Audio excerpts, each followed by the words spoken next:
मुंबई की एक सोसाइटी में शिवानी अपने पति और सास ससुर के साथ रहती थी। उसका पति राजेश बहुत ही अच्छे स्वभाव का था। शिवानी की शादी को 6 महीने ही हुए थे।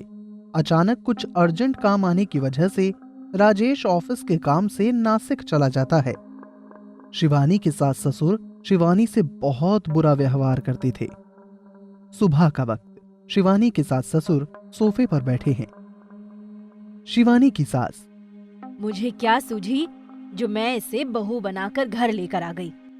मेरे राजेश के लिए शर्मा जी की बेटी ही ठीक थी। एयर होस्टेस है उनकी बेटी। शर्मा जी की यहाँ रिश्ता करते तो 5 लाख दहेज में मिलते। शिवानी के ससुर: ठीक कहती हो शांति, थोड़ा रुकते तो दहेज भी अच्छा मिलता। सास: इसके माँ बाप तो एक नंबर के कंगाल निकले और इसका भाई तो अभी तक नौकरी ढूंढ रहा है। काम का ना काज का, दुश्मन अनाज का। शिवानी: सासू माँ, मुझे जो चाहे कह लीजिए, पर मेरे घर वालों को कुछ मत कहिए। मेरे माँ बाप गरीब है, मगर उन्होंने आज तक किसी का बुरा नहीं चाहा। और रही मेरे भाई की बात, तो उसे आज नहीं तो कल नौकरी जरूर मिल जाएगी। सास: बड़ी आई घर वालों की तारीफ करने वाली। जा पहले बर्तन पड़े उसे धो दे पहले। दोपहर का समय हो जाता है। शिवानी का भाई नौकरी की तलाश में मुंबई आ जाता है। वो सोचता है कि यहाँ आया हूं तो शिवानी दीदी से मिलकर जाऊंगा, उसे भी अच्छा लगेगा। मोहन जैसे अपनी बहन के घर पहुंचता है, वो देखता है शिवानी की सास उसे घर से बाहर निकाल रही थी। सास: जा अभी घर चली जा अपने। तेरे दहेज के बचे 1 लाख लेकर आना, वरना आने की कोई जरूरत नहीं है। शिवानी: सासू माँ, मेरे माँ बाप गरीब हैं, वो इतने पैसे कहाँ से लाएंगे? वो पहले से कर्ज में ही डूबे हुए हैं। बाबूजी, आप कुछ कहिए ना सासू माँ को। मोहन: माँ जी, आप ये क्या कर रही हैं? दीदी को घर से निकाल रही हैं? आखिर वो आपकी बहू हैं। शिवानी: मोहन, तुम चुप हो जाओ। सास: ले जाओ यहाँ से इसे। दहेज के पैसे लेकर आना, वरना तुम भाई बहन अपना मुंह मत दिखाना। मोहन शिवानी को लेकर घर चला जाता है। घर पहुंचते पहुंचते रात के 10 बज जाते हैं। वो अपनी बहन को घर छोड़कर बिना खाना खाए घर से दूर कुएं के पास एक पेड़ के नीचे बैठ जाता है और खुद को कोसने लगता है। मोहन: मैं अपनी बहन के लिए कुछ नहीं कर सकता। मैं खुद नौकरी के लिए दर दर भटक रहा हूं। मैं क्या अपनी बहन की मदद कर पाऊंगा? मेरे पास तो इतने भी पैसे नहीं कि मैं जहर खा लूं। मोहन 2 घंटे से वहीं बैठा है। 12 बज जाते हैं। वो जिस पेड़ के नीचे बैठा था, उसी पेड़ पर एक चुड़ैल बैठी थी। चुड़ैल: कौन हो तुम? इतनी रात गए यहाँ क्या कर रहे हो? मैंने भी बहुत दिन से कुछ खाया नहीं है। अच्छा हुआ तुम यहाँ खुद मेरा भोजन बनने के लिए आ गए। मोहन चुड़ैल को देखकर डर जाता है, पर दुखी होने की वजह से वो चुड़ैल से कहता है। मोहन: हाँ हाँ, तुम मुझे जरूर खा लेना। मेरे मरने से किसी को क्या फर्क पड़ेगा? कैसा भाई हूं मैं जो अपनी बहन की मदद नहीं कर सकता। मेरी बहन के ससुराल वाले 1 लाख मांग रहे हैं। पिताजी ने जमीन बेचकर 50,000 तो दे दिए, अभी 1 लाख कहां से लाएंगे? अच्छा होगा कि तुम मुझे खा लो, इस झंझट से तो मैं छूट जाऊंगा। चुड़ैल को मोहन की हालत देखकर दया आ जाती है। चुड़ैल: क्या तुम्हारे बहन के ससुराल वाले उसे परेशान कर रहे हैं? मोहन: हाँ, पर ये सब तुम क्यों पूछ रही हो? तुम मेरी क्या मदद करोगी?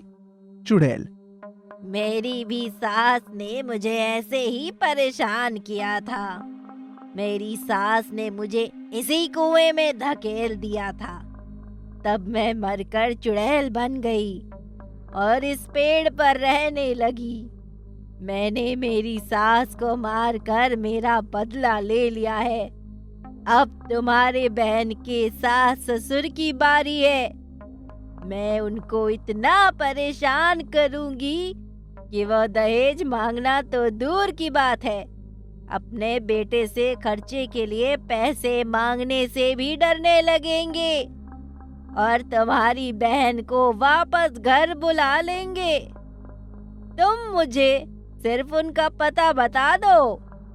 मोहन चुड़ैल को पता बता देता है। चुड़ैल चींटी के जितना छोटा रूप धारण कर लेती है और शिवानी के घर में छिपकर बैठ जाती है। उसकी अगली रात शिवानी के सास ससुर खाना खाने बैठे होते हैं। चुड़ैल अपने जादू से उनके खाने में सांप और बिच्छू छोड़ देती है। दोनों जोर से चिल्लाकर थाली फेंक देते हैं। शिवानी के सास ससुर वहां से भागने की कोशिश करते हैं। चुड़ैल अपने असली रूप में आकर उनके सामने खड़ी हो जाती है। चुड़ैल को देखकर दोनों बहुत डर जाते हैं। दोनों दरवाजे की तरफ भागने लगते हैं। चुड़ैल अपने हाथ को दरवाजे तक लंबा करती है और दरवाजे की कड़ी लगा देती है। दोनों की तो बोलती ही बंद हो जाती है। अचानक चुड़ैल गायब हो जाती है। दोनों दरवाजे की तरफ दौड़कर कड़ी खोलकर बाहर भाग जाते हैं। आधा घंटा हो जाता है। दोनों चुड़ैल के डर से बाहर झूले पर बैठे रहते हैं।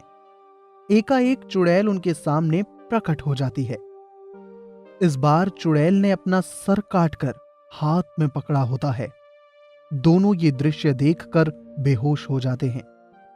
कुछ देर बाद चुड़ैल उनके मुंह पर पानी मारकर उन्हें उठाती है।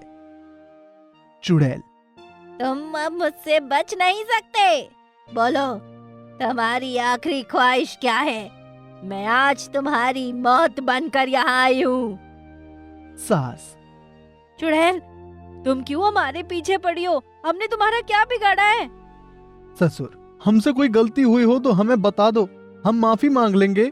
और भगवान के लिए हमें मारना मत। हम तुम्हारे हाथ जोड़ते हैं, तुम्हारे पैर पड़ते हैं।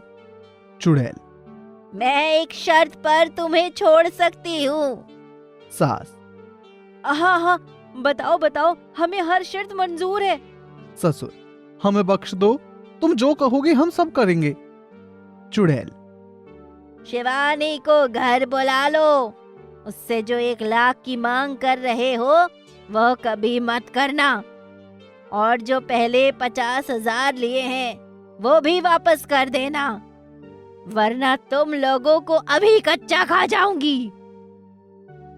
दोनों चुड़ैल की बात मान लेते हैं। शिवानी के सास ससुर शिवानी के घर जाकर उसके घर वालों को 50,000 वापस कर देते हैं। वो उनकी गलती के लिए शिवानी के घर वालों से और शिवानी से माफी मांग लेते हैं। शिवानी अपने सास ससुर के पैर छूती है और वो शिवानी को घर लेकर आते हैं। मोहन और शिवानी चुड़ैल को धन्यवाद देते हैं। ऐसे ही मजेदार वीडियो के लिए सब्सक्राइब जरूर करें और घंटी दबाना ना भूलें।